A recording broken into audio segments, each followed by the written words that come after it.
نحمدہ و نصلی علی رسولہ الکریم فاعوذ باللہ من الشیطان الرجیم بسم اللہ الرحمن الرحیم۔ معزز ناظرین اکرام، روشنی پروگرام کے ساتھ آپ کی خدمت میں شفیق الرحمان شاہین حاضر خدمت ہے۔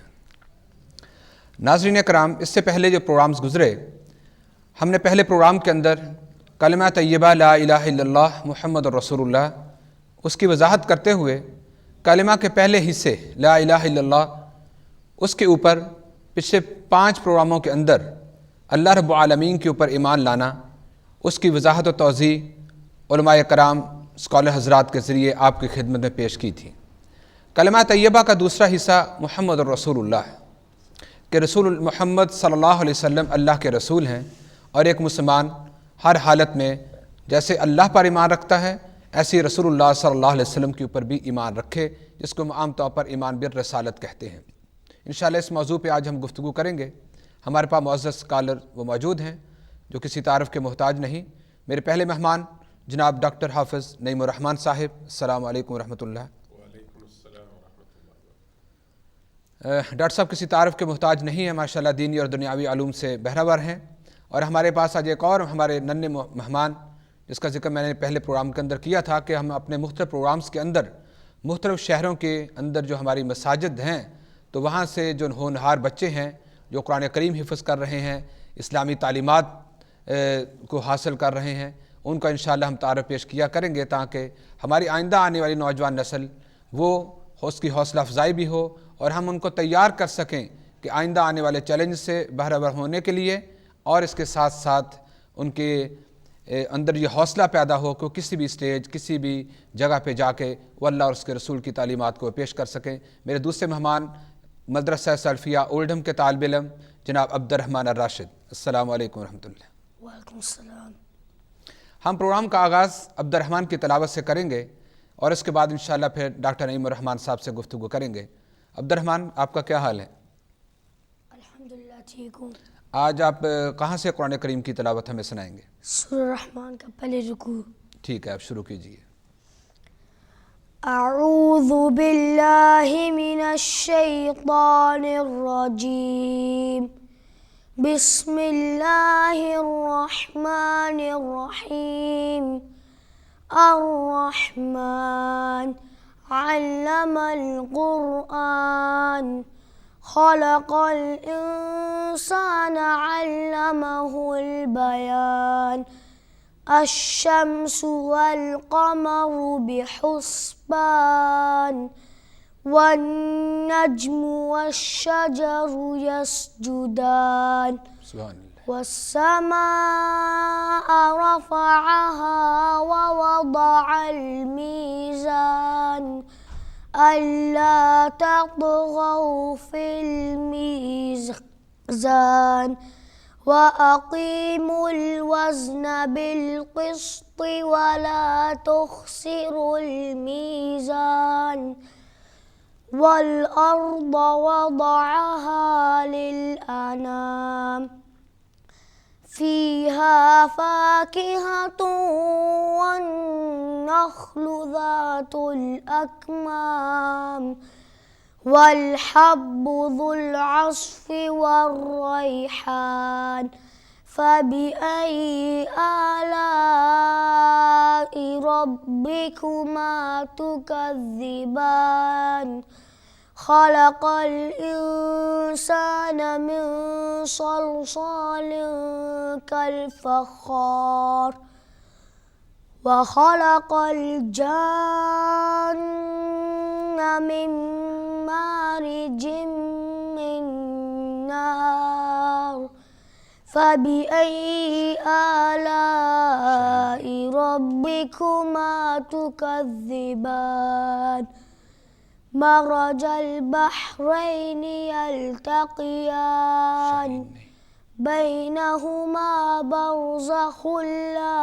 يبغيان، فبأي آلاء ربكما تكذبان، يخرج منهما اللؤلؤ والمرجان، فبأي آلاء ربكما تكذبان وله الجوار المنشآت في البحر كالأعلام فبأي آلاء ربكما تكذبان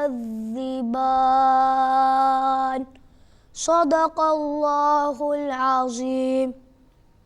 ماشاء اللہ، بہت شکریہ عبد الرحمن. اللہ تعالیٰ آپ کے قرآن کریم کی تلاوت، اس کے ذریعے اللہ آپ کو علم بھی دے، عمل بھی دے، اور قرآن کا پیغام جو ہے وہ مستقبل کے اندر امت مسلمہ کے نوجوانوں تک پہنچانے کی اللہ آپ کو توفیق بھی دے. ناظرین اکرام، انشاءاللہ بریک کے بعد ہم آپ کے سوالات بھی ضرور سنیں گے، اور انشاءاللہ ہمارے معزز مہمان اس کا جواب بھی دیں گے. ہم سب جانتے ہیں، جیسے میں نے شروع میں ذکر کیا، ایک مسلمان کی حیثیت سے ہمارا رسول اللہ صلی اللہ علیہ وسلم ان پر ایمان رکھنا ہر حالت میں وہ ضروری ہے. اللہ رب العالمین کا بہت بڑا احسان ہے کہ اللہ نے محمد صلی اللہ علیہ وسلم کو رحمت للعالمین بنا کے قیامت تک آنے والی انسانیت کے لیے مبعوث کیا، جس کا ذکر اللہ نے قرآن کی بے شمار آیات کریمہ کے اندر کیا، اور خاص طور پر ذکر ہوا کہ لقد من اللہ، کہ اللہ رب العالمین کا یہ احسان ہے کہ اس نے تم میں سے ایک ایسے رسول کو بھیجا جو علمکم الکتاب والحکمہ، جو تمہیں کتاب بھی سکھاتا ہے، حکمت بھی سکھاتا ہے، اور اس سے پہلے لوگ گمراہی کے اندر تھے. کہیں یہ ذکر کیا گیا کہ والذین آمنوا وعملوا الصالحات، کہ وہ لوگ جو ایمان لائے، نیک اعمال کیے، اور پھر اس شریعت کے اوپر انہوں نے عمل کیا جو کہ بما نزل علی محمد، جو کہ محمد صلی اللہ علیہ وسلم پہ نازل کی گئی، وہو الحق من ربہم، اور یہی تمہارے رب کی طرف سے حق ہے، یہی سچا دین ہے، یہی سچا راستہ ہے کہ رسول پر ایمان صحیح طریقے سے لایا جائے، اور پھر اس کی رسول صلی اللہ علیہ وسلم کی تعلیمات پر عمل کیا جائے.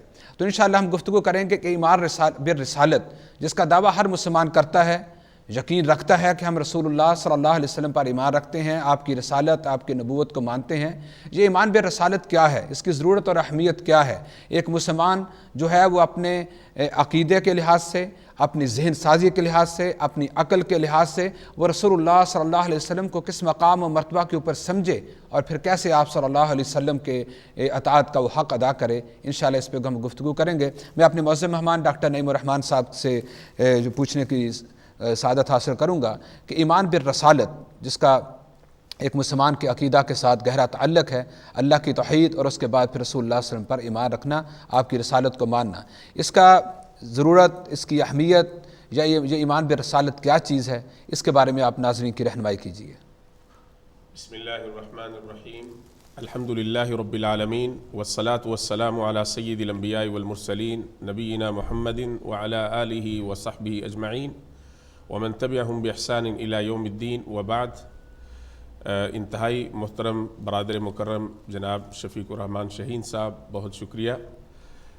آج آپ نے جس گفتگو کا آغاز کیا ہے، یہ انتہائی مناسب حالات کے حوالے سے اور بڑی سازگار اور بڑی مفید اور بڑی جاندار گفتگو ہے، کیونکہ نبی کریم صلی اللہ علیہ وسلم کے حوالے سے بھی اور ایمان بالرسالت کے حوالے سے بھی لوگوں کے دل و دماغ میں بہت سارے شکوک و شبہات ہیں، اور بہت ساری چیزیں ہیں جن کو واضح کرنا بہت ضروری ہے.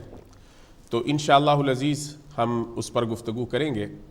سب سے پہلے آپ نے جو آپ کا سوال تھا کہ ایمان بالرسالت کی ضرورت کیا ہے، اس کی اہمیت کیا ہے، تو یہ میں سمجھتا ہوں کہ اللہ رب العزت کا نسل انسانی کے اوپر بہت بڑا احسان ہے. اللہ رب العزت کا ایک بہت بڑا فضل و کرم ہے کہ اللہ رب العزت نے لوگوں کو پیدا کر کے ان کو بے مہار نہیں چھوڑ دیا.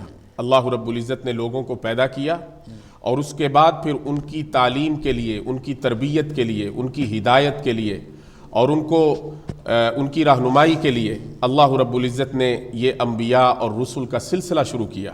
اور اسی طرح کتابوں کا جو نزول ہے، جو اللہ رب العزت نے وحی کی صورت میں مختلف کتابیں مختلف انبیاء پر نازل فرمائیں، یہ سارے کا سارا یہ اللہ رب العزت کا ایک بہت بڑا انعام و کرام ہے، اور اللہ رب العزت کا ایک بہت بڑا فضل ہے بنی نوع انسانی کے اوپر.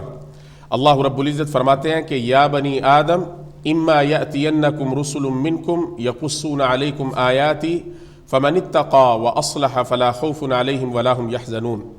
اے بنی آدم، اے آدم کی اولاد، میرے رسول تمہارے پاس آئیں گے، یہ ہے نبیوں کی آمد کا مقصد.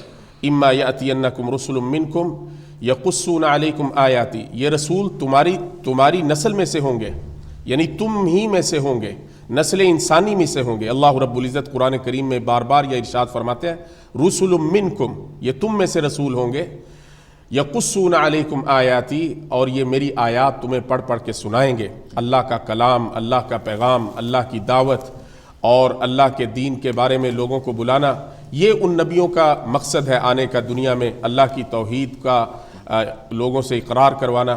تو یہ اللہ رب العزت فرماتے ہیں کہ یقصون علیکم آیاتی، وہ میری آیات آپ کو پڑھ کر سنائیں گے.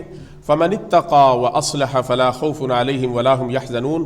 اب جو آدمی اللہ کا تقوی اختیار کرے اور ان نبیوں کی اطاعت کرے، ان کی پیروی کرے، ان کے اوپر ایمان لے کے آئے، اور جو اللہ کی کتابیں ہیں ان کے اوپر ایمان لے کے آئے، وَأَصْلَحَ، اور اپنی اصلاح کرے، وَلَا خَوْفٌ عَلَيْهِمْ وَلَا هُمْ يَحْزَنُونَ، ایسے لوگوں کے اوپر کوئی خوف نہیں ہے، کوئی غم نہیں ہے. اور اسی طرح اللہ رب العزت نے ایک دوسری صورت میں ایک دوسری جگہ پر اس طرح ارشاد فرمایا نبیوں کی آمد کے مقصد کے حوالے سے، فرمایا لِأَلَّا يَكُونَ لِلنَّاسِ عَلَى اللَّهِ حُجَّةٌ بَعْدَ الرُّسُلِ، تاکہ کل قیامت کے دن اللہ کی بارگاہ میں جب اللہ رب العزت لوگوں کو اپنے سامنے کھڑے کریں گے، اور ہر آدمی، ہر انسان بنفس خود اور ایک فرد واحد کے طور پر اللہ کے سامنے کھڑا ہوگا، اور اس کے اور اللہ کے درمیان کوئی حاجب نہیں ہوگا، اس کے اور اللہ کے درمیان کوئی ترجمان نہیں ہوگا، اس کے اور اللہ کے درمیان کوئی ایسا دوسرا شخص نہیں ہوگا جو اس کے بہاف کے اوپر یا اس کی نیابت کے طور پر جو ہے وہ اللہ سے گفتگو کرے. اللہ رب العزت ہر آدمی سے پوچھیں گے، اس سے سوال کریں گے، اس کی زندگی کے بارے میں پوچھیں گے. تو اللہ رب العزت فرماتے ہیں کہ لِأَلَّا يَكُونَ لِلنَّاسِ عَلَى اللَّهِ حُجَّةٌ بَعْدَ الرُّسُلِ، ان رسولوں کے دنیا میں آنے کے بعد اللہ رب العزت کہ یہ جو کل قیامت کے دن اللہ رب العزت نے حساب کتاب لوگوں سے لینا ہے، سوال کرنے ہیں، فرمایا اس کے بارے میں کسی کے لیے کوئی حجت باقی نہیں رہے گی. یعنی کہ آپ کے نبی ہیں، آپ کے ابتدائی باتوں سے اس بات کا علم ہو رہا ہے کہ انبیاء کرام اور رسل، ان کی بعثت کا سب سے بڑا مقصد یہ کہ اللہ رب العالمین انسانیت کے لیے ایک حجت بھی قائم کرنا چاہتے ہیں. اور اس کے بعد جس کائنات کو رب العالمین نے پیدا کیا، اب اس کو شتب مہار نہیں چھوڑا، بلکہ اس کی رہنمائی کے لیے رسولوں کو بھیجنا ضروری تھا. اور رسول جتنے بھی رسول آئے اور آخر میں محمد رسول اللہ صلی اللہ علیہ وسلم، تو یہ کائنات کی رہنمائی کے لیے آئے. کائنات ہی انہی لوگوں میں سے تھے، لیکن رب العالمین نے ان کو افضل بنایا، ان کو چنا، ان کو نبوت اور رسالت کے مرتبہ سے سرفراز کیا تاکہ یہ کائنات کی رہنمائی کر سکیں. جی، اس کی وجہ یہ ہے کہ انسان چاہے جتنا بھی علم حاصل کر لے اپنے ذرائع سے، اپنے اسباب سے، اور جو اللہ تعالیٰ نے اس کو حواس خمسہ دیے ہوئے ہیں ان کے ذریعے سے وہ جتنا بھی علم حاصل کر لے، لیکن انسان اپنے نفع نقصان کے بارے میں وہ علم نہیں رکھ سکتا کہ کون سی چیز اس کے لیے فائدہ مند ہے، کون سی چیز اس کے لیے نقصان دہ ہے. اور یہ جو شریعت کا علم ہے، بنیادی طور پر یہ اللہ رب العزت کی طرف سے نازل کردہ علم ہوتا ہے، اور یہ اللہ کے پیغمبر لے کے آتے ہیں، اور یہ انسان کے نفع کے لیے ہوتا ہے، انسان کے فائدے کے لیے ہوتا ہے. اور علامہ اقبال نے بڑی خوبصورت بات کہی تھی، اور آج ہم یہ دیکھتے ہیں اس معاشرے میں، یعنی ہم 21ویں صدی میں رہتے ہیں اور ہم یہ سمجھتے ہیں کہ یہ بڑا ترقی یافتہ دور ہے، اور ہم نے جو ہے وہ اوج ثریا تک جو ہے وہ اپنی پہنچ جو ہے وہ حاصل کر لی ہے، اور اس کے علاوہ ہم نے بہت ساری سائنسی انکشافات اور سائنسی ایجادات کے ذریعے بہت بڑے بڑے مارکے مار لیے ہیں. لیکن اس کے باوجود انسان جو ہے وہ آج اسی طرح ہے. اگر وہ یعنی جو اللہ رب العزت کا نور ہے، جو علم ہے، جو وحی کی روشنی ہے، جو شریعت کا دین ہے اور جو شریعت کا علم ہے، اگر اس کو چھوڑ کر ہم دیکھیں تو یہاں اس مغربی معاشرے میں ہم رہتے ہیں جس کو ہم بڑا مہذب معاشرہ کہتے ہیں، تو آپ یہاں دیکھیں کہ یہاں کئی دفعہ ایسی باتیں دیکھنے میں آتی ہیں جو انسان تو کیا جانوروں میں بھی نہیں دیکھنے میں ملتی. اور اسی لیے علامہ اقبال نے یہ بڑی خوبصورت بات کہی تھی. انہوں نے کہا تھا کہ ڈھونڈنے والا ستاروں کی گزرگاہوں کا اپنے افکار کی دنیا میں سفر کر نہ سکا، جس نے سورج کی شعاؤں کو گرفتار کیا وہ زندگی کی شب تاریک سحر کر نہ سکا. تو کہنے کا مقصد یہ ہے کہ انسان محتاج ہے اس بات کا کہ وہ اللہ کے نبیوں کی اتباع کرے، اور جو اللہ کے نبی جو دین لے کے آتے ہیں، جو روشنی لے کے آتے ہیں، جو علم لے کے آتے ہیں، وہ ان سے استفادہ کرے. کیونکہ اللہ رب العزت فرماتے ہیں وَهُوَ الْخَلَّاقُ الْعَلِيمُ، اللہ تعالیٰ جو ہے وہ پیدا کرنے والا بھی ہے اور سب سے زیادہ علم والا بھی وہی ہے. اور اسی لیے ہم کہتے ہیں کہ علم وہی معتبر ہے، علم وہی جو ہے وہ قابل اعتماد ہے. اور علم وہی جو ہے وہ مستند ہے جو اللہ کی طرف سے آتا ہے، اور وہ وحی کی صورت میں آتا ہے، اور وہ اللہ کے نبی لے کے آتے ہیں۔ یہ نبی کریم صلی اللہ علیہ وسلم اور اس سے پہلے جتنے بھی انبیاء آئے ان سب کا یہی مقصد تھا، اور اسی لیے اللہ رب العزت نے ان کو دنیا میں بھیجا۔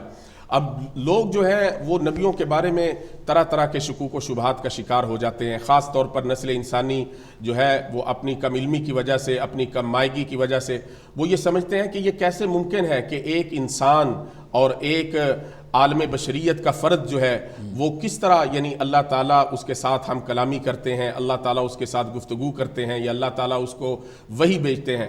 لیکن اللہ رب العزت کا دستور ہی یہی ہے، اللہ تعالیٰ ہر کسی کے ساتھ گفتگو نہیں کرتا، اللہ رب العزت ہر کسی کو ہدایت کے بارے میں نہیں بتاتے کہ تم یہ کرو یہ نہ کرو، اللہ تعالیٰ اپنے نبیوں کو منتخب کرتا ہے۔ اللہ رب العزت فرماتے ہیں کہ اللہ یصطفی من الملائکۃ رسلا ومن الناس، اللہ رب العزت جو ہے وہ فرشتوں میں سے اور انسانوں میں سے اپنے رسولوں کو منتخب کرتے ہیں، اور اللہ رب العزت اپنے علم کی بنیاد پر، اپنی حکمت بالغہ کی بنیاد پر اللہ رب العزت یہ جانتے ہیں کہ کون فرد جو ہے وہ اس قابل ہے۔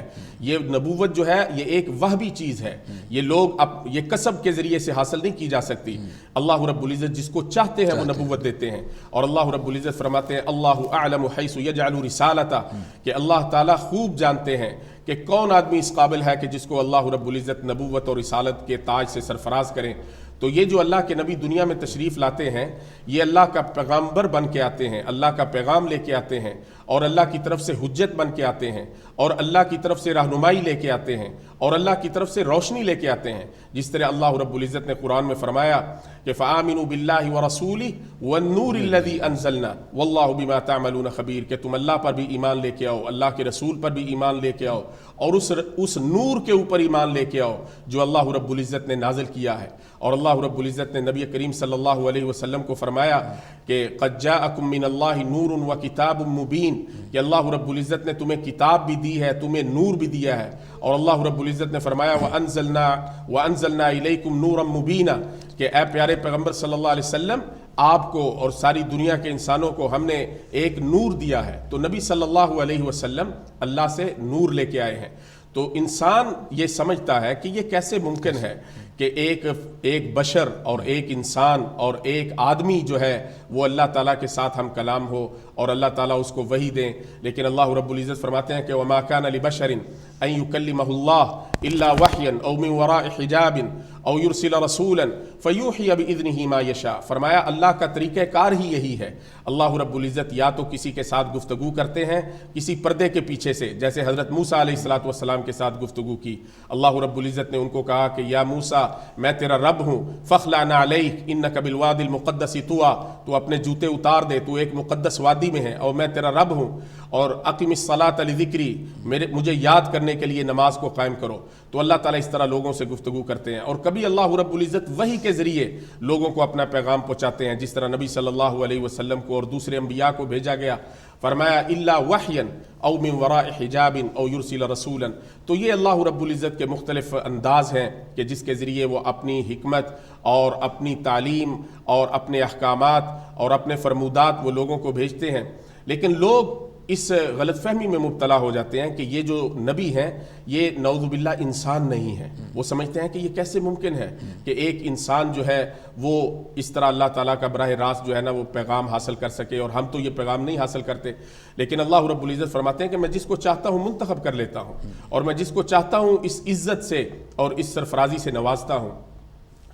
مشرکین مکہ جو تھے وہ نبی کریم صلی اللہ علیہ وسلم کے ساتھ 40 سال تک بڑی محبت کرتے رہے، لیکن بالآخر اسی بات پر ان کا اختلاف ہوا کہ یہ ایک انسان ہو کے کیسے کہتا ہے کہ میں نبی ہوں۔ انشاءاللہ آپ صاحب ہم آپ سے گفتگو جاری رکھیں گے، ایک بریک کا وقت بھی ہونا چاہتا ہے، لیکن آپ کے اس ماشاءاللہ اس ساری جامع گفتگو سے ہمیں پہلی یہ بات علم ہوئی کہ رب العالمین جو خالق کائنات ہے اس نے اپنی مخلوق کی ہدایت اور رہنمائی کے لیے انبیاء رسل کو منتخب کیا، اور یہ نبوت اور رسالت کا جو منصب ہے یہ رب العالمین خود ہی منتخب کرتے ہیں، اور اس کے بعد پھر یہ انبیاء رسل جو ہے اللہ کی طرف سے جو پیغام کو دیا جاتا ہے وہ وحی کی صورت میں بھی ہے، وہ ورائے حجاب بھی ہے، اور پھر انبیاء رسل جو ہوتے ہیں جو کہ کائنات کے انسانیت کے بہترین افراد ہوتے ہیں ہر لحاظ سے، اپنے اخلاق، اپنے کردار، اپنے علم، اپنے حکمت ہر لحاظ سے، اور پھر رب العالمین کی طرف سے ان کو علم و حکمت جو سکھائی جاتی ہے اس کے ذریعے پھر یہ رب کا پیغام کائنات تک پہنچاتے ہیں۔ تو انشاءاللہ ایمان بالرسالتی کے حوالے سے نبوت اور رسالت کا کیا مقام ہے، انبیاء رسل کیوں ضروری ہوتے ہیں، اور پھر ہم جو محمد رسول اللہ صلی اللہ علیہ وسلم کو جو خاتم النبیین ہیں، رحمت العالمین ہیں، جن کے اوپر ہمارا ایمان ہے، ان کے کیا حقوق ہیں، انشاءاللہ آج کے اس موضوع کے اوپر ہم آج اس پروگرام کے اندر ضرور گفتگو جاری رکھیں گے۔ ابھی ایک بریک کا وقت ہے، ناظرین کرام بریک کے بعد واپس آتے ہیں، اور بریک کے بعد پھر آپ ٹیلی فون کال کے ذریعے اپنے سوالات وہ بھی پوچھ سکتے ہیں۔ السلام علیکم ورحمۃ اللہ۔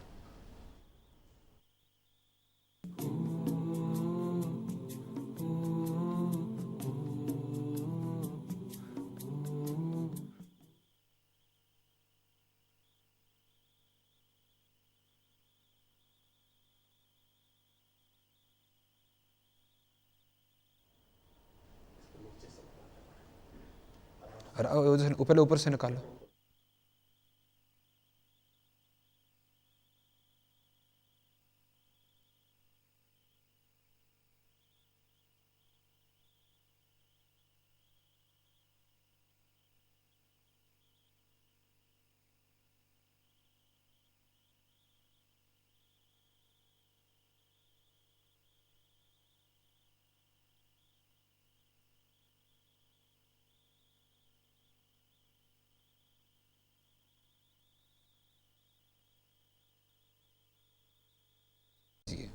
بہت شکریہ محترم شاہین صاحب۔ نبی کریم صلی اللہ علیہ وسلم، جیسا کہ ہم پہلے کہہ رہے تھے کہ اللہ رب العزت کی طرف سے بے شمار پیغمبر آئے، ان میں سے بعض کا قرآن میں ذکر ہے اور بعض کا قرآن میں ذکر بھی نہیں ہے۔ اللہ رب العزت فرماتے ہیں کہ وَلَقَدْ أَرْسَلْنَا مِن قَبْلِكَ رُسُلًا مِّنْهُمْ نَقُصُّ عَلَيْكَ وَمِنْهُمْ مَن لَّمْ نَقْصُصْ عَلَيْكَ، یعنی بعض کا ذکر ہم نے کیا، ان کا نام قرآن میں موجود ہے، اور بعض کا ذکر بھی نہیں ہے، لیکن ہم سب کے اوپر ایمان رکھتے ہیں۔ اللہ رب العزت نے یہ مسلمانوں کی اور مومنوں کی ایک صفت بیان کی ہے، وہ کہتے ہیں کہ لا نفرق بین احد منہم ونحن له مسلمون، کہ جتنے بھی پیغمبر آئے اور ان پیغمبروں کے اوپر جو بھی اللہ کی طرف سے کتابیں آئیں، ہم سب کے اوپر ایمان رکھتے ہیں اور ان کے درمیان کوئی تفریق پیدا نہیں کرتے۔ یہ نہیں کہتے دوسرے لوگوں کی طرح جو کہتے ہیں کہ ہم موسیٰ علیہ السلام کو تو مانتے ہیں، عیسیٰ علیہ السلام کو اور نبی صلی اللہ علیہ وسلم کو نہیں مانتے۔ اسی طرح کچھ ایسے ہیں جو کہتے ہیں کہ ہم موسیٰ علیہ السلام اور عیسیٰ علیہ السلام کو تو مانتے ہیں لیکن نبی صلی اللہ علیہ وسلم کو نہیں مانتے۔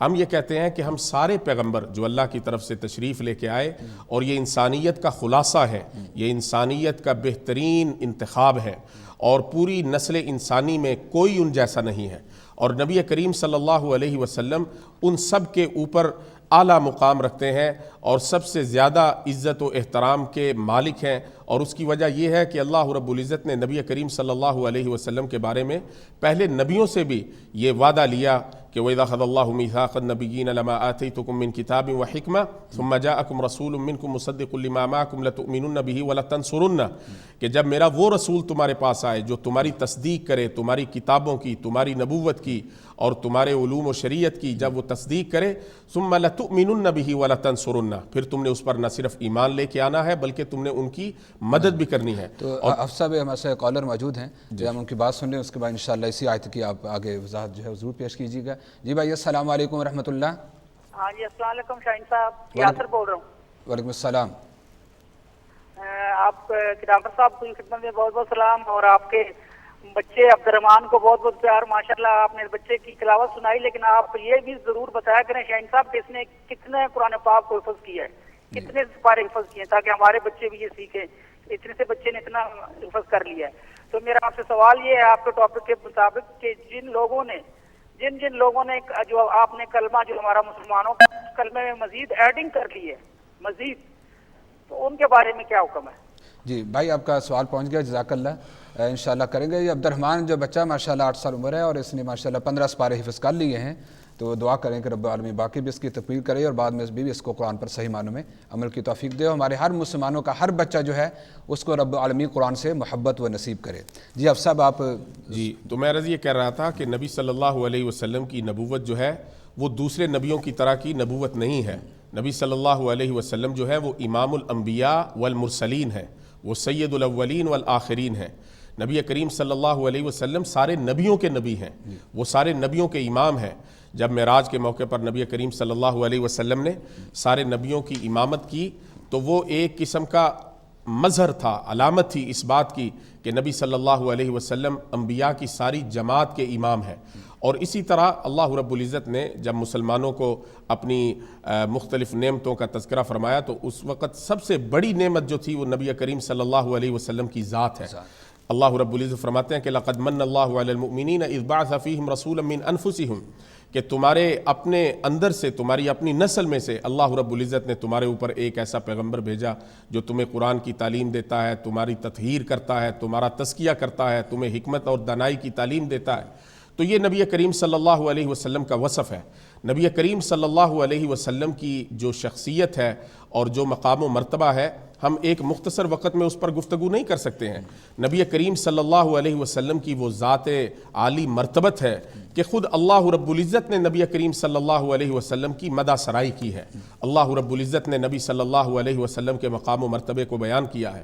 یہ جو اللہ رب العزت نے قرآن کریم میں ارشاد فرمایا کہ وما ارسلناک الا رحمۃ للعالمین، کہ ہم نے تمہیں ایک رحمت بنا کے بھیجا ہے پوری کائنات کے لیے، یہ نبی صلی اللہ علیہ وسلم کی عزت ہے۔ اور اسی طرح اللہ رب العزت کا یہ فرمانا کہ فبما رحمۃ من اللہ لنت لهم ولو كنت فظا غلیظ القلب لانفضوا من حولك، یہ اللہ رب العزت کا تمہارے اوپر احسان ہے کہ اللہ رب العزت نے آپ کو جو ہے وہ بڑا رحیم و کریم اور بڑا مشفق اور بڑا رحم دل بنا کے بھیجا ہے۔ جیسے اللہ رب العزت فرماتے ہیں کہ لقد جاءکم رسول من انفسکم عزیز علیہ ما عنتم حریص علیکم بالمؤمنین رؤوف الرحیم۔ نبی صلی اللہ علیہ وسلم بڑے رحم دل تھے، بڑے کریم تھے، بڑے شفیق تھے، لوگوں کے ساتھ بڑے عفو درگزر کا معاملہ کرنے والے تھے۔ اور اسی طرح نبی کریم صلی اللہ علیہ وسلم کے بارے میں اللہ رب العزت کا یہ فرمانا کہ وَإِنَّكَ لَعَلَىٰ خُلُقٍ عَظِيمٍ، یہ ساری آیات نبی صلی اللہ علیہ وسلم کی نعت ہیں اور یہ نبی صلی اللہ علیہ وسلم کی مدد ہے۔ سبحان اللہ۔ اور نبی صلی اللہ علیہ وسلم کے بارے میں اللہ رب العزت کا یہ فرمانا کہ وَرَفَعْنَا لَكَ ذِكْرَكَ، کہ ہم نے آپ کا ذکر بلند کیا ہے۔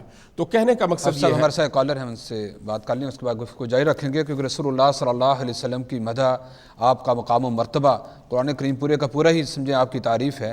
تو انشاءاللہ ہم گفتگو جاری رکھیں گے۔ ہمارے ساتھ کالر ہیں، السلام علیکم۔ السلام علیکم۔ وعلیکم السلام۔ ہاں جی، میں عبدالستار بول رہا ہوں مانچسٹر سے۔ جی بھائی جان، بہت اچھا پروگرام آپ کا چل رہا ہے۔ تو حافظ صاحب کی باتیں سنی، بہت اچھی باتیں تھی، اور میں یہ سمجھتا ہوں کہ ایسا پروگرام ہر روز ہونا چاہیے، لیکن ایٹ لیسٹ ہفتے میں تو ایک ضرور ہونا چاہیے، اور ایسے علماء کو ٹی وی پہ لانا چاہیے تاکہ لوگوں کو اپنا اسلام کے بارے میں پتہ لگے، اور وہ جو شرک بدعت اور ایسی چیزیں ہیں سب کا علم حاصل ہو۔ تو مجھے بہت خوشی ہو رہی ہے کہ آپ دونوں کافی اسلام کی خدمت کر رہے ہیں، اور اللہ تعالیٰ اسی طرح یہ کام چلتا رہے تو اچھی بات ہے۔ بہت شکریہ۔ رب العالمین ہم سب کو قرآن و سنت کی خالص تعلیمات سمجھنے کی اور اس پہ عمل کی توفیق دے۔ جزاک اللہ کوشش کریں یہ کام جاری رہے، ختم نہ ہو انشاءاللہ۔ ابھی تو یہ سیچرڈے پروگرام ہوتا ہے، تو آپ دیکھتے رہیے گا، دوسرے بھائیوں کو بھی اس کے بارے میں ضرور بتائیے گا، اور اپنی آراء و مشورہ سے بھی۔ بہت اچھے عالم ہیں اور ان کا علم بہت ہے زیادہ، آپ ان کو پکا ہر ہفتے لے کے آئیں پلیز۔ انشاءاللہ ہم کوشش کریں گے۔ ابھی تو حافظ صاحب ہمیں کچھ الوداعی کلمات کہہ رہے ہیں۔ حافظ صاحب، رسول اللہ صلی اللہ علیہ وسلم کے مقام و مرتبہ کے حوالے سے آپ نے قرآن کریم کی جو آیات کریمہ بڑی رحمت العالمین بھی ہیں، خلق عظیم کے مالک بھی ہیں، تو ہمیں سے ایک اور کالر بھی ہیں، ہم اس کی بھائی سے بات کر لیں۔ جی السلام علیکم۔ وعلیکم السلام۔ جی بھائی جان، السلام علیکم جناب۔ جی وعلیکم السلام۔ اچھا جناب، وہ جو آیت کریمہ حافظ صاحب نے پڑھی تھی، وَإِذْ أَخَذَ اللَّهُ مِيثَاقَ النَّبِيِّينَ لَمَا آتَيْتُكُم مِّن كِتَابٍ وَحِكْمَةٍ، یہ اللہ رب العالمین نے جو میثاق انبیاء علیہ الصلوۃ والسلام لیا ہے، یہ کب لیا ہے؟ رواس سے لیا ہے یا بعد میں جس وقت نبی علیہ الصلوۃ والسلام نے معراج کی رات نماز پڑھائی اس وقت لیا تھا؟ جی بھائی جان، ابھی دوسرا آیت کے آخر پہ جو آتا ہے فَمَن تَوَلَّى بَعْدَ ذَلِكَ فَأُولَٰئِكَ هُمُ الْفَاسِقُونَ، اس سے مراد کون، انبیاء علیہ الصلوۃ والسلام ہیں یا کوئی اور لوگ ہیں؟ پلیز اس پر بھی روشنی انشاءاللہ ضرور۔ بہت شکریہ بھائی جان، بہت شکریہ۔ انشاءاللہ آپ صاحب اپنی یہ جو گفتگو کر رہے ہیں اس کے اختتام پہ اس سوال کا بھی ساتھ جواب ضرور دے دیں گے۔ تو آپ صاحب رسول اللہ صلی اللہ علیہ وسلم کے مقام و مرتبہ کے اپنے لحاظ سے جو قرآن کریم کے مختلف آیات کریمہ کے حوالے دیے، تو اس کے بعد پھر ہمارے سامنے یہ چیز بھی آتی ہے کہ اللہ کا یہ بڑا احسان ہے کہ امت مسلمہ کو ایک ایسے نبی اور رسول کی تعلیمات کے اوپر ایمان لانے کا حکم دیا گیا جو کہ امام الانبیاء ہے، خلق عظیم کا مالک ہے، انبیاء رسول کا بھی امام ہے۔ تو اب اس کے بعد ایک مسلمان رسول اللہ صلی اللہ علیہ وسلم پر وہ کہتا ہے میں ایمان رکھتا ہوں، آپ کے اس مقام مرتبہ کو بھی مانتا اور تسلیم کرتا ہوں۔ تو جب رسول اللہ صلی اللہ علیہ وسلم کے ساتھ وہ اپنا رشتہ بنا لیتا ہے تو اب اس کے بعد کیا یہ کہہ لینا، ایمان رکھ لینا کافی ہے، یا پھر رسول اللہ صلی اللہ علیہ وسلم کا بھی ہمارے اوپر کوئی حق ہے کہ وہ اس کے بارے میں رہنمائی کیجیے، کیونکہ اصل تو وہ چیز بعد میں عمل کے ذریعے آتی ہے۔ شاہین صاحب آپ نے بڑا خوبصورت سوال اٹھایا ہے کہ نبی کریم صلی اللہ علیہ وسلم کی ذات جو ہے وہ اللہ کی ذات کے بعد سب سے بڑی ذات ہے، یہ ہمارا ایمان ہے۔ شیخ سعدی رحمۃ اللہ علیہ کا ایک بڑا خوبصورت جو ہے نا وہ ان کا شعر ہے، وہ کہتے ہیں کہ یا صاحب الجمال و یا سید البشر من وجہک المنیر لقد نور القمر، سبحان اللہ، کہ آپ جو ہے وہ حسن و جمال کے مالک ہیں اور آپ پوری انسانیت کے سربراہ ہیں، اور ایسا لگتا ہے کہ جیسے چاند کو جو روشنی ملتی ہے وہ آپ کے چہرے پر انوار سے ملتی ہے۔ اور اس کے بعد وہ کہتے ہیں کہ لا يمكن الثناء كما كان حقه بعد از خدا بزرگ توئی قصہ مختصر۔ بڑی خوبصورت بات ہے۔ میں کہتا ہوں کہ نبی صلی اللہ علیہ وسلم کی تعریف جو ہے وہ ہم نہیں کر سکتے، اللہ تعالیٰ خود نبی صلی اللہ علیہ وسلم کی تعریف فرماتے ہیں۔ ہم صرف یہی کہتے ہیں کہ اگر اللہ کی ذات کے بعد کسی کی عزت ہے، کسی کا مقام و مرتبہ ہے، اور کسی کی شان و شوکت ہے، اور کسی کے لیے احترام ہے، تو وہ صرف نبی کریم صلی اللہ علیہ وسلم کی ذات ہے۔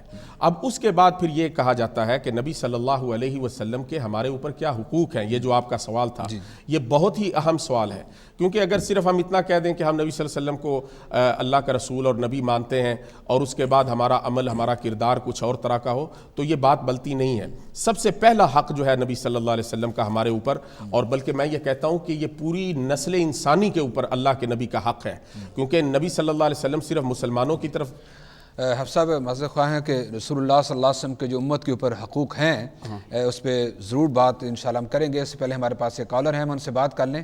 جی السلام علیکم۔ شاہین صاحب میں یاسر بول رہا ہوں، دوبارہ معذرت سے میرا کارڈ ختم ہو گیا تھا۔ اچھا، نبی اکرم صلی اللہ علیہ وسلم کے بارے میں یہ بڑی بات کی جاتی ہے کہ وہ معصوم ہے، ہم مانتے ہیں معصوم ہے۔ کیا دوسرے انبیاء بھی معصوم تھے اور پھر نبی اکرم صلی اللہ علیہ وسلم کے خاندان کو بھی معصوم سمجھا جاتا ہے؟ اور یہ معصوم کس زبان کا لفظ ہے؟ جی بہت عربی ہے یا پرشین ہے یا ترکش، کس زبان کا لفظ ہے؟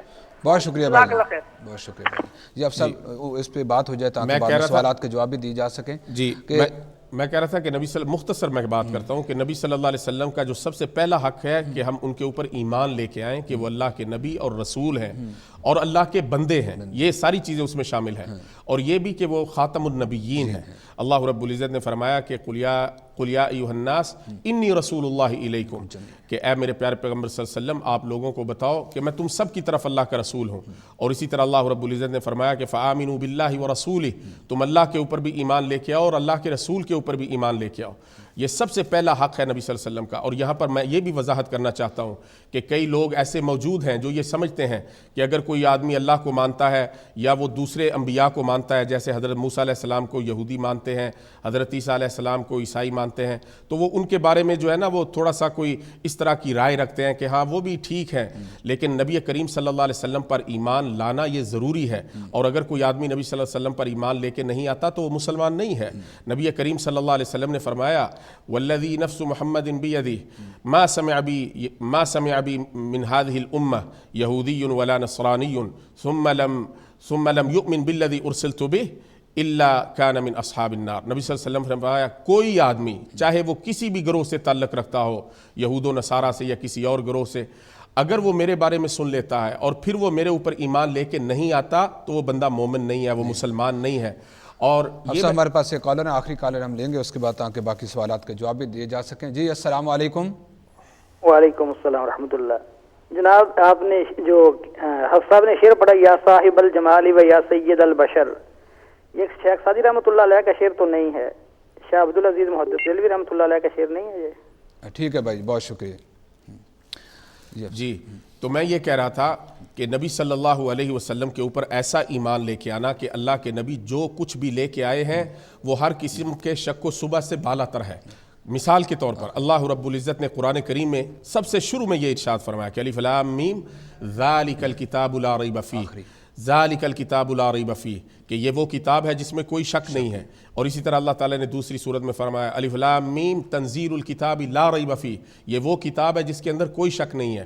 اور مومنوں کا یہ ایک وصف ہے، یہ ان کی ایک صفت ہے کہ جب وہ ایمان لے کے آتے ہیں تو پھر ان کے دل میں کوئی شک و شبہ نہیں ہوتا۔ فرمایا انما المؤمنون ہمارے پاس ایک اور کالر بھی بھائی موجود ہیں، ان سے بات کر لیں۔ جی السلام علیکم۔ میرے میں کال ڈراپ ہو گئی ہے تو جی میں یہ کہہ رہا تھا کہ نبی صلی اللہ علیہ وسلم پر جب ہم ایمان لے کے آتے ہیں تو ہمارا یقین ہو کہ اللہ کے نبی نے جو کچھ فرمایا ہے وہ حق اور سچ ہے، وہ اللہ کی طرف سے ہے، جو صحیح حدیث میں آتا ہے۔ کئی لوگوں نے نعوذ باللہ نبی صلی اللہ علیہ وسلم پر بہتان بازیاں بھی کی ہیں، جھوٹ بھی بولے ہیں۔ یہ جو موضوع روایات جن کو ہم کہتے ہیں یہ بھی ہمارے درمیان موجود ہیں۔ تو ہمیں یہ دیکھنا چاہیے کہ صحیح حدیث جو ہے، جس کو ہم اتھینٹک حدیث کہتے ہیں، جس کو مستند حدیث کہتے ہیں، اگر وہ حدیث نبی صلی اللہ علیہ وسلم کی ذات تک پہنچتی ہے، وہ آپ کا قول مبارک ہو، تو پھر اس کے اوپر ہمیں اسی طرح ایمان رکھنا چاہیے جس طرح ہم اللہ کے قرآن کے اوپر ایمان رکھتے ہیں، کیونکہ ہم یہ سمجھتے ہیں کہ ہر سینہ نشیمن نہیں جبریل امی کا، ہر فکر نہیں طائر فردوس کا صیاد، گو فکر خداداد سے روشن ہے زمانہ، آزادی افکار ہے ابلیس کی ایجاد۔ ہم یہ سمجھتے ہیں کہ نسل انسانی محتاج ہے اللہ کے نبیوں کی اور نبیوں کی تعلیمات کی، اور نبی جو شریعت لے کے آتے ہیں ان کی، اور نبی جو اللہ کا پیغام لے کے آتے ہیں ان کی نسل انسانی محتاج ہے۔ اور اگر نبی صلی اللہ علیہ وسلم کو درمیان میں سے نکال دیا جائے یا اللہ کے نبی کی حدیث کو درمیان میں سے نکال دیا جائے تو کوئی آدمی جو ہے وہ ہدایت کا راستہ نہیں پا سکتا۔ تو یہ سب سے پہلا حق ہے ایمان کا، اور اس کے بعد نبی صلی اللہ علیہ وسلم کا حق یہ ہے کہ ہم ان کی عزت و توقیر کریں اور ان کا ادب و احترام کریں۔ اللہ رب العزت نے فرمایا وَتُوَقِّرُوهُ، کہ تم پیارے نبی صلی اللہ علیہ وسلم کی عزت کرو، ان کا ادب اور احترام کرو اور ان کے ساتھ محبت کرو۔ یہ بھی نبی صلی اللہ علیہ وسلم کا حق ہے۔ نبی صلی اللہ علیہ وسلم نے فرمایا کہ کوئی شخص اس وقت تک مومن نہیں ہو سکتا، والذی نفس محمد بیدہ لا یؤمن احدکم حتی اکون احب الیہ من والدہ وولدہ والناس اجمعین۔ فرمایا کوئی شخص اس وقت تک مومن نہیں ہو سکتا جب تک میں اس کے والدین میں سے اور اس کی اولاد میں سے اور پوری دنیا کے انسانوں میں سے سب سے زیادہ میں اس کا محبوب ترین نہ بن جاؤں۔ اور نبی صلی اللہ علیہ وسلم نے اس طرح بہت ساری احادیث میں، ایک حدیث میں فرمایا کہ ثلاث من کن فیہ وجد حلاوت الایمان۔ فرمایا تین باتیں ایسی ہیں کہ جس آدمی کے اندر موجود ہوں وہ آدمی ایمان کی مٹھاس محسوس کرتا ہے، ایمان کی شرینی محسوس کرتا ہے۔ اور نبی صلی اللہ علیہ وسلم نے ان میں سے سب سے پہلی بات یہ فرمائی ان یکون اللہ ورسولہ احب الیہ مما سواہما، کہ اللہ اور اللہ کے رسول سب سے زیادہ اس کے محبوب ترین ہوں۔ تو نبی صلی اللہ علیہ وسلم کے ساتھ محبت کرنا، حتیٰ کہ اپنی جان سے بھی زیادہ محبت کرنا، یہ ان کا حق ہے۔ اور اس کے بعد نبی صلی اللہ علیہ وسلم کی اطاعت کرنا، فرما برداری کرنا، ان کی بات کو ماننا، جو وہ حکم دے دیں ان کو اسی طرح کرنا۔ حضرت تو آپ صاحب جی ہمارے ساتھ ایک کالر ہے، میں اس کی بات سن لیں۔ جی السلام علیکم۔ السلام علیکم جناب۔ وعلیکم السلام۔ آپ سب محترم بھائیوں کو سلام۔ میرا نام علی ہے، مانچسٹر سے بول رہا ہوں۔ جی بھائی جان۔ بس ابھی میں نے ٹی وی کھولا، چونکہ پروگرام کے ایگزیکٹ ٹاپک کا پتہ نہیں ہے، لیکن پھر بھی اللہ اور رسول کی بات ہو رہی ہے تو اسی لحاظ سے میں کوئی ایک چھوٹا سا سوال کرنا چاہتا ہوں۔ جی بھائی۔ ایک تو ذرا وضاحت چاہتا ہوں قبلہ سے کہ ہمارے نماز کے لیے جو وضو ہم کرتے ہیں، میرے خیال میں یہ ٹاپک نہیں ہے لیکن پھر بھی معذرت کے ساتھ کیونکہ میں نے ابھی ٹی وی کھولا۔ آج ہم جو بات کر رہے ہیں وہ ایمان بالرسالت کے حوالے سے تھی کہ محمد صلی اللہ علیہ وسلم جن کو ہم اللہ کا نبی اور رسول مانتے ہیں، اس ایمان کا کیا مفہوم ہے، نبی کے ہمارے اوپر کیا حقوق ہیں، اس پہ بات ہوئی تھی۔ اگر آپ ہمارے پاس اب تھوڑا منٹ رہ گئے ہیں اور اس سے پہلے کافی سوالات جمع ہیں تو آپ نو پرابلم، پھر انشاءاللہ نیکسٹ انشاءاللہ ہم آپ کا انتظار کوئی وہ نہیں ہے مجھے، چونکہ میں نے ابھی ٹی وی کھولا تو اس وجہ سے پھر بھی میرا سلام قبول کیجیے۔ تھینک یو جی، السلام علیکم، دعا میں یاد رکھیں، خدا حافظ۔ السلام علیکم۔ جی تو میں بات کو سمیٹتا ہوں۔ میں کہتا ہوں کہ نبی صلی اللہ علیہ وسلم کے اوپر ایمان رکھنا، نبی صلی اللہ علیہ وسلم کے ساتھ محبت کرنا، نبی صلی اللہ علیہ وسلم کو سب سے زیادہ عزت و توقیر اور ادب و احترام دینا، اور پھر نبی صلی اللہ علیہ وسلم کی اطاعت اور فرما برداری کرنا، اور پھر نبی صلی اللہ علیہ وسلم پر درود و سلام پڑھنا، یہ نبی صلی اللہ علیہ وسلم کے حقوق ہیں۔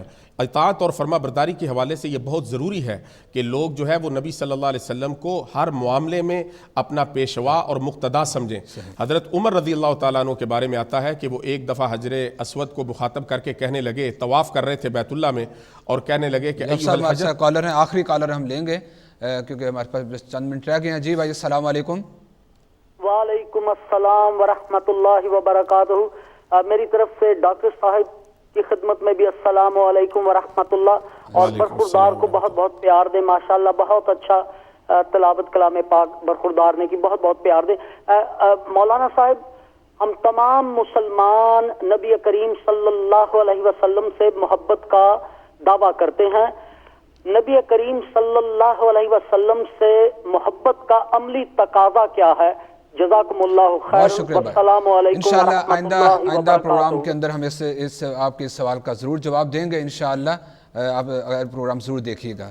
اور یہ ہمارے آخری کالر تھے، اب ہم مزید کوئی کال نہیں لیں گے۔ حفصہ بھی یہ کچھ سوالات ہیں ہم آخری منٹوں کے اندر، کہ ایک بھائی نے جو وَيَأْخَذَ اللَّهُ مِيثَاقَ اس آیت کے حوالے سے کہا تھا کہ اللہ تعالیٰ نے جو ارواح سے جو وعدہ لیا تو یہ کب لیا گیا؟ یہ عالم ارواح میں نبی یہ عالم ارواح میں لیا گیا۔ پھر ایک اور بھائی کا سوال یہ تھا کہ اس میں اس بھائی نے یہ بھی فرمایا تھا کہ آیت کے آخر میں کہ فمن تولی بعد ذلک فاولئک هم الفاسقون، یہ بھی نبیوں سے ہی کہا گیا کہ کوئی ایسا نبی جو نبی صلی اللہ علیہ وسلم کی نبوت کو نہیں مانتا، اللہ پاک اس کو نبوت کی لسٹ سے خارج کر دیں گے۔ اور وہ نبی صلی اللہ علیہ وسلم کی جو حدیث مبارکہ ہے جو حضرت عمر کو آپ نے فرمایا تھا، اور اس میں یہ بات بھی آ جاتی ہے کہ نبی صلی اللہ علیہ وسلم کی فرما برداری اور اطاعت کتنی ضروری ہے، کہ جب حضرت عمر جو ہے وہ تورات کے کچھ ورقات لے کے آئے تو نبی صلی اللہ علیہ وسلم کے سامنے پڑھنے لگے تو نبی صلی اللہ علیہ وسلم نے اس کو ناپسند کیا، اور نبی صلی اللہ علیہ وسلم نے فرمایا کہ اے عمر، واللہ لو کان موسیٰ حیا ما وسعہ الا اتباعی، اگر آج موسیٰ جن کے اوپر یہ تورات نازل ہوئی تھی موجود ہوتے تو ان کے لیے بھی کوئی دوسرا راستہ نہ ہوتا سوائے اس کے کہ وہ میری اتباع کرتے۔ ایک اور بھائی نے سوال کیا تھا، کیونکہ ہم نے کلمہ کی وضاحت کی تھی لا الہ الا اللہ، اور اس کے بعد پھر رسول اللہ صلی اللہ علیہ وسلم کے ساتھ ہمارا تعلق ایمان رسالت کے حوالے محمد رسول اللہ، تو کیا اس کے علاوہ بھی کلمے کا کوئی اور چیز کوئی حصہ ہے؟ نہیں، اس کے علاوہ کوئی حصہ نہیں ہے۔ اور ایک اور بھائی نے یہ سوال کیا کہ یہ انبیاء کرام کیا صرف رسول اللہ سے معصوم ہیں، سارے انبیاء اور رسل وہ معصوم ہیں؟ جتنے بھی نبی ہیں ہمارا عقیدہ ہے کہ وہ سارے معصوم عن الخطا۔ اور معصوم یہ عربی زبان معصوم کا مطلب ہوتا ہے جس کی حفاظت کی گئی ہو، یعنی جس کی حفاظت کی گئی ہو، جس کو محفوظ رکھا گیا ہو۔ تو ہمارا یہ عقیدہ ہے کہ جتنے بھی اللہ کے پیغمبر ہیں اللہ رب العزت ان کو ہر قسم کے گناہوں سے محفوظ رکھتے ہیں، ان کی حفاظت فرماتے ہیں۔ معزز ناظرین کرام، ایمان بالرسالت کے حوالے سے ہم نے آج کے پروگرام کے اندر گفتگو کی۔ انشاءاللہ آئندہ پروگراموں کے اندر اطاعت رسول اور محبت رسول اور حب رسول کے کیا تقاضے ہیں، انشاءاللہ اس پر ہم گفتگو ضرور کریں گے، اور میرے ساتھ مزید اور مختلف شہروں سے جدید علماء کرام وہ ضرور شریک ہوں گے۔ لیکن ایک مسلمان کی حیثیت سے ہمیں ضرور جاننا چاہیے کہ ہر مسلمان کو وہ کلمہ پڑھتا ہے لا الہ الا اللہ محمد رسول اللہ۔ لا الہ الا اللہ یہ سارے انبیاء کرام کی دعوت تھی، اور پھر اس کے بعد اللہ سبحانہ وتعالی نے رسول اللہ صلی اللہ علیہ وسلم کو رحمت العالمین اور خاتم النبیین بنا کے دنیا کے اندر مبعوث کیا۔ محمد رسول اللہ ہم جو کلمہ کے اندر پڑھتے ہیں اس کا یہی مطلب ہے کہ اللہ کی توحید کا بھی اقرار کیا جائے، اور اس کے بعد پھر محمد صلی اللہ علیہ وسلم کو نبی اور رسول مان کے آپ صلی اللہ علیہ وسلم کی طرف سے جو شریعت مطہرہ نازل کی گئی اس کے اوپر کما حق ہو ایمان لایا جائے، اور نبی کے جو حقوق ہیں رسول اللہ صلی اللہ علیہ وسلم کے ساتھ ہمارا کیا تعلق ہونا چاہیے۔ حافظ صاحب نے اس کے 5 بڑے اچھے حقوق جو ذکر کیے تھے کہ آپ پر ایمان بھی رکھا جائے، آپ کی شریعت کو بھی مانا جائے، آپ کو خاتم النبیین بھی سمجھا جائے، آپ کی اطاعت بھی کی جائے، آپ کے اوپر درود و سلام وہ بھی بھیجا جائے، یہ ہر مسلمان کے اوپر یہ چیز فرض ہے۔ تو انشاءاللہ رسول اللہ صلی اللہ علیہ وسلم کے ساتھ ہمارا جو تعلق ہے اس پہ مزید باتیں اگلے پروگرام کے اندر ہم کریں گے۔ آج کے پروگرام کے اندر یہی چیز ہم ایمان بالرسالت کے حوالے سے ذکر کرنا چاہتے تھے۔ اللہ ہم سب کو صحیح معنوں میں قرآن و سنت کی جو خالص تعلیمات ہیں ان کو سمجھنے کی اور عمل کی توفیق عطا فرمائے۔ جزاکم اللہ خیرا۔ السلام علیکم ورحمۃ اللہ وبرکاتہ۔